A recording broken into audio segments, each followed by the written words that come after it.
ছোটবেলায় আবোল তাবোল তো অনেকেই পড়েছ, এর মধ্যে সুকুমার রায়, সৎপাত্র নিশ্চয়ই পড়েছ।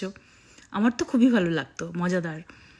এখন সুকুমার রায় যদি আগরতলার লোক হতেন তাহলে তিনি সেটা কি করে লিখতেন?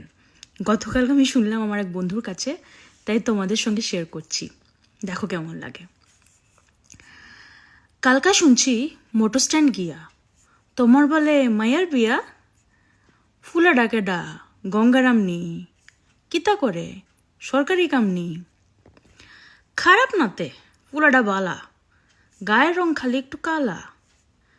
আর জানো কি, ফুলার মুখখান একটু লাগে কাওয়াল লাগান। পড়াশোনা করছে কম, ফুলার কইলাম অনেক দম।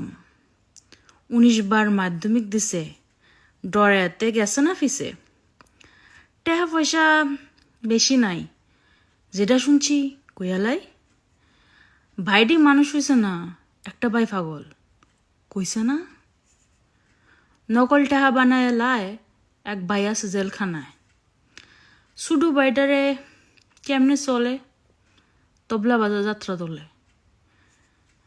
সারা বছর 6-7 মাস হে ফুলার কফ, জ্বর আর কাশ। ফ্যামিলি ডাকইলাম বালা, তার দাদু রাজা কংসের শালা। কাকড়া বনের দুলাল বণিক, হেতের মশা জানুস নি মানিক। আচ্ছা ভাই, কাফা এলাইছো, ফুলা কইলাম বালা পাইছো।